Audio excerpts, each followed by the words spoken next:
So welcome back students to my new vlog. और students, आज के इस वीडियो में हम जो चैप्टर पढ़ने जा रहे हैं वो क्लास 10th का केमिस्ट्री का फर्स्ट चैप्टर है, जो कि बोर्ड के लेवल से बहुत ही ज्यादा इंपॉर्टेंट है। जिसके जो चैप्टर का नाम है वो है केमिकल रिएक्शंस एंड इक्वेशन। मतलब कि इस चैप्टर में हम लोग बेसिकली पढ़ने वाले हैं कि जो केमिकल कैसे रिएक्ट करता है उसकी इक्वेशन कैसे बनती है। मतलब हमने दो केमिकल्स लिए, उनको आपस में रिएक्ट करा दिए तो क्या बना, और उसकी इक्वेशन हम लोग कैसे लिखेंगे। इसमें हम लोग बैलेंसिंग के बारे में पढ़ेंगे और कैसे उसकी वैलेंसी बैलेंस करना, इम्बैलेंस ये जो होती है, इन सबको हम लोग करना सीखेंगे। तो हम लोगों का जो फर्स्ट टॉपिक है वो है चेंज। तो चलिए शुरू करते हैं चेंज से। तो चेंज का मतलब क्या होता है? चेंज एक वर्ड होता है केमिस्ट्री में। चेंज का मतलब होता है परिवर्तन, जिसे हम लोग हिंदी में कहते हैं परिवर्तन। क्या कहते हैं? परिवर्तन। मतलब कि कोई भी चेंज है, अगर उसके अभी कुछ कैरेक्टरिस्टिक्स हैं, कोई हमारे पास ऐसा सब्सटेंस है, मान लीजिए हमारे पास ये मार्कर है, तो हम लोगों का ये जो मार्कर है, अब इसकी कैरेक्टरिस्टिक्स हम क्या बोल सकते हैं कि ये मार्कर कैसा है? सॉलिड है, सॉलिड स्टेट में है। थोड़ा हम लोग इसे कंप्रेस कर रहे हैं तो कंप्रेस नहीं हो रहा है, थोड़ा टाइट है। अभी कुछ देर बाद मैं अगर क्या करूं, इस मार्कर को 100 डिग्री टेम्परेचर पे ले जाऊं और पिघला के लिक्विड फॉर्म में कर दूं, तो क्या मैं इसे सॉलिड फॉर्म बोल सकता हूँ? नहीं बोल सकता। कैसा फॉर्म हो जाएगा? लिक्विड फॉर्म हो जाएगा। तो क्या हुआ, पहले मार्कर की क्या कैरेक्टरिस्टिक्स थी? ये सॉलिड फॉर्म में था, अब कैसी कैरेक्टरिस्टिक्स हो गई? अब लिक्विड में हो गया। पहले मैं इसे अच्छे से टच कर पा रहा था, इसे उठा पा रहा था। अब जब मैंने 100 डिग्री सेल्सियस पे उसे गर्म कर रखा है, उसे लिक्विड पूरा बना दिया है, अब मैं उसे टच करूंगा तो भाई मेरा हाथ ही जल जाएगा।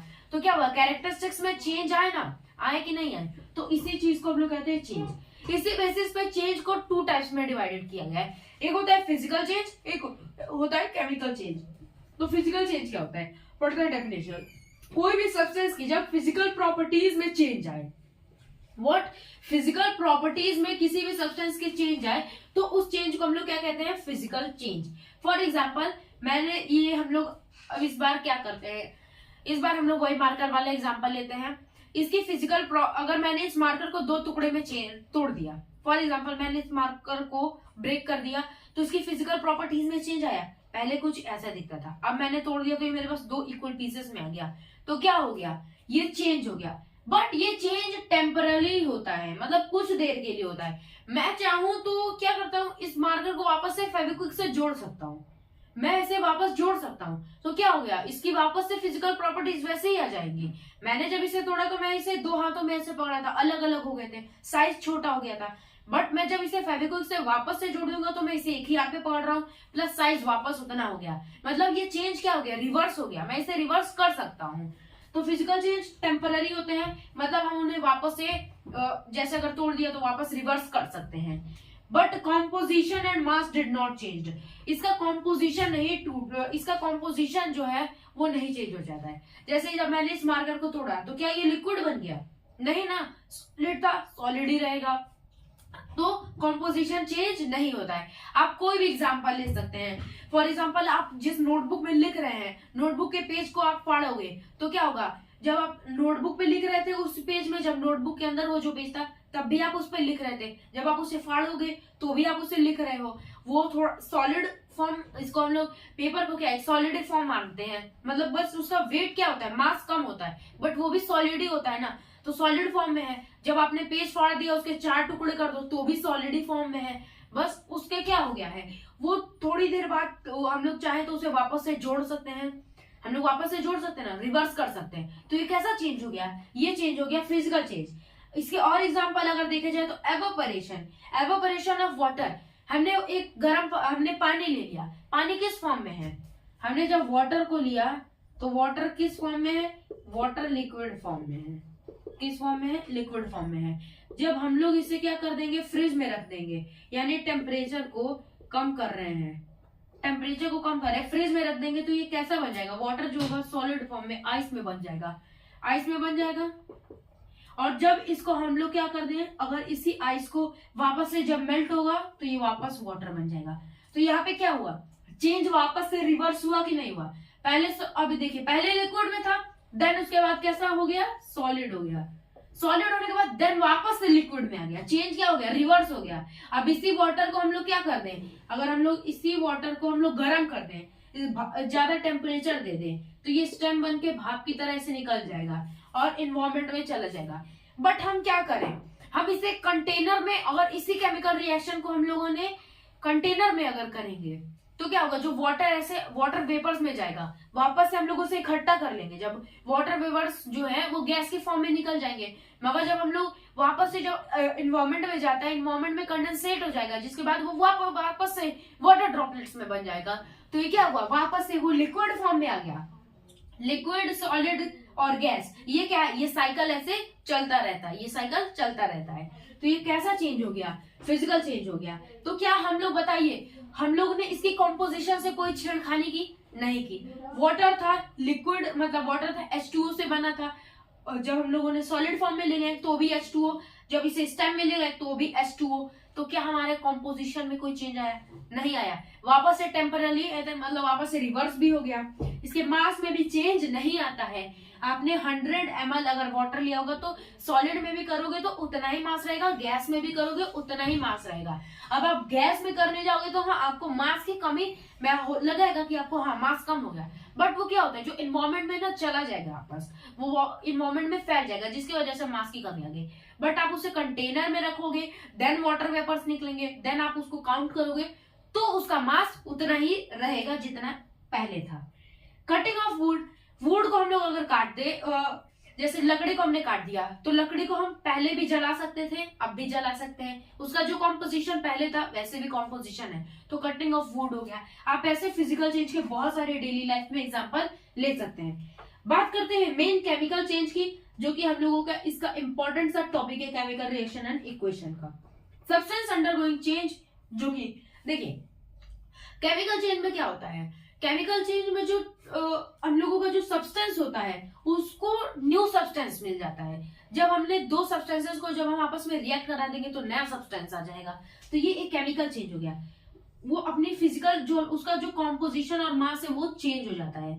इसका एग्जाम्पल एक अगर केमिकल चेंज का देखें तो Mg, मैग्नीशियम को जब हम लोग ऑक्सीजन की प्रेजेंस में बर्न करेंगे, क्या करेंगे, ऑक्सीजन की प्रेजेंस में बर्न करेंगे तो क्या बन जाएगा, MgO। अभी बैलेंस करना भी मैं सिखाऊंगा कि बैलेंसिंग कैसे करनी है, इसे हम लोग बैलेंस भी करेंगे।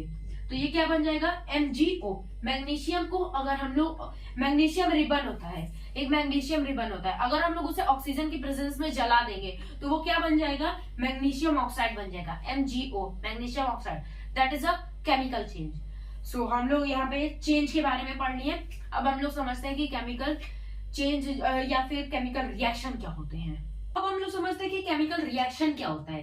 केमिकल रिएक्शन की हम लोग अगर बात करें तो केमिकल रिएक्शन को हम लोगों की डेफिनेशन हो सकती है, मैं बता रहा हूँ जो डेफिनेशन होगी, व्हेन टू और more substances react to each other to form a new substance is called a chemical reaction.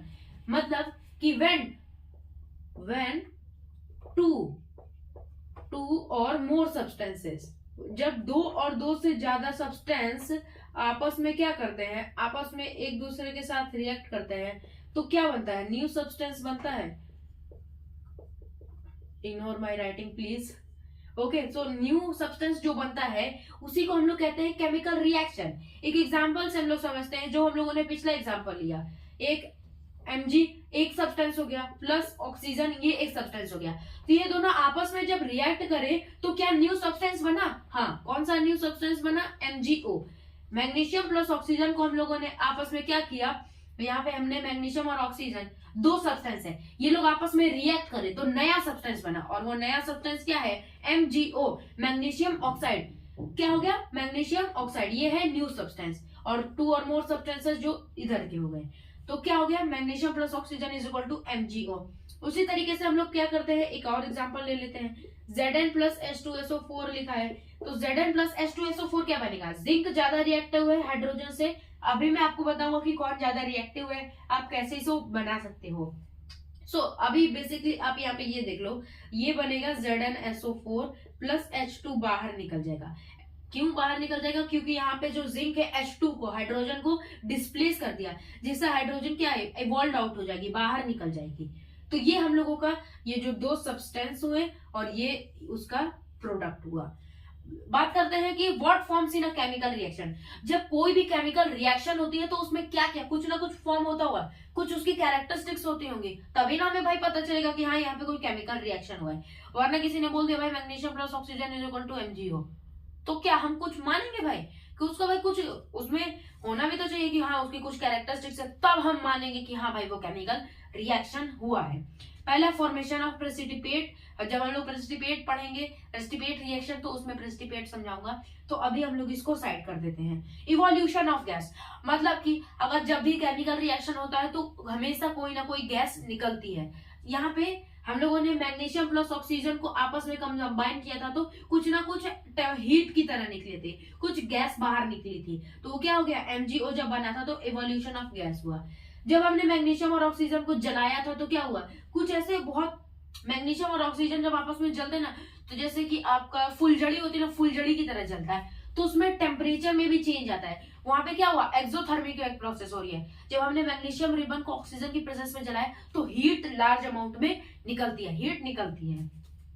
उसी तरीके से हम लोग अगर देखा जाए तो चेंज इन कलर, कलर में भी चेंज आता है। कुछ ऐसे रिएक्शन होते हैं जिनको हम लोग आपस में करेंगे तो पहले जो कुछ और कलर होगा, बट रिएक्शन के बाद कुछ और कलर हो जाएगा। चेंज इन स्टेट, अगर कोई रिएक्शन हो रही है जैसे कि स्टेट में भी चेंज आ जाता है। जैसे कि हम लोग अगर बात की जाए एक फिजिकली चेंज की बात कर लेते हैं, जो वाटर है, वाटर को हम लोगों ने फ्रिज में अगर जमा देंगे तो वो उसके स्टेट में चेंज आ जाएगा। पहले लिक्विड था, देन उसके बाद सॉलिड हो गया, तो चेंज इन स्टेट आया। तो यहाँ पे हम लोगों का ये जो टॉपिक है वो खत्म होता है। यहाँ पे देखिए, अगर इवोल्यूशन ऑफ गैस की बात की जाए तो इवोल्यूशन ऑफ गैस में एक एग्जांपल हम लोग ले सकते हैं Zn प्लस H2SO4। H2SO4 यानी सल्फ्यूरिक एसिड। सल्फ्यूरिक एसिड को जब हम लोग जिंक के साथ, सल्फ्यूरिक एसिड है, सल्फ्यूरिक एसिड में हम लोग जिंक डाल देंगे तो क्या बन जाएगा, ZnSO4 बन जाएगा, जिंक सल्फेट बन जाएगा, जिसको और H2 गैस जो होगी वो बाहर इवॉल्व आउट हो जाएगी, हाइड्रोजन गैस जो होगी बाहर निकल जाएगी। तो केमिकल रिएक्शन हम लोग पढ़ लिए। अब हम लोग पढ़ेंगे कि केमिकल इक्वेशन क्या होता है। एक टॉपिक होता है केमिकल इक्वेशन। केमिकल इक्वेशन क्या होता है, देखिए केमिकल इक्वेशन कुछ नहीं होता है। Chemical equation, the symbolic representation of a chemical reaction is called chemical equation. मतलब कि यहाँ पे लिखा है सिंबॉलिक, जैसे मैंने यहाँ पे मैग्नीशियम प्लस ऑक्सीजन बोला था तो MgO बना था, तो मैंने बोला मैग्नीशियम बर्न्स इन एयर, तो क्या बना, मैग्नीशियम ऑक्साइड बना। तो यहाँ पे मतलब कि हीट, यहाँ पे मतलब कुछ हीट आपकी निकली होगी। तो यहाँ पे मैंने बोला मैग्नीशियम जब एयर के साथ बर्न करता है तो कुछ हीट निकलती है, मैग्नीशियम रिबन। यहाँ पे मैग्नीशियम रिबन होगा, क्या होगा, मैग्नीशियम रिबन। तो अब इसी चीज को मैं क्या कर दूं, इसी चीज को मैं सिंबॉलिक फॉर्म में लिख दूं। किस फॉर्म में, सिंबॉलिक फॉर्म में। इसमें लिखा है मैग्नीशियम बर्न्स इन एयर, मतलब एयर में क्या होती है, ऑक्सीजन होती है। ऑक्सीजन क्या होती है, कंबस्टाइल होती है, जो कि कंबस्टाइल को बर्न करने में हेल्प करती है। वैसे तो आप बोलोगे कि आपने ऑक्सीजन ही क्यों लिया, हम नाइट्रोजन भी तो ले सकते हैं। तो नाइट्रोजन क्या कंबस्टाइल गैस है, नहीं, वो कंबशन को सपोर्ट नहीं करती है, तो कंबशन के अगेंस्ट होती है। बट ऑक्सीजन क्या है, कंबशन को सपोर्ट करता है, that's why we are taking oxygen. तो मैग्नीशियम रिबन यानी Mg+O, मैग्नीशियम ऑक्साइड बन रहा है, कैसा, MgO। बस यही है आपका केमिकल इक्वेशन। मतलब कि जो हम लोगों को यहाँ पे ऐसे स्टेटमेंट दे रखी है, तो स्टेटमेंट को ही हम लोगों ने इक्वेशन के फॉर्म में लिख दिया, तो उसी को कहते हैं हम लोग केमिकल इक्वेशन। क्या कहते हैं उसे, केमिकल इक्वेशन। तो आज के इस वीडियो में बस इतना ही। आपसे हम लोग मिलते हैं अगले वीडियो में, तब तक के लिए बाय। चैनल को लाइक कीजिए, शेयर कीजिए, सब्सक्राइब कीजिए। Thank you.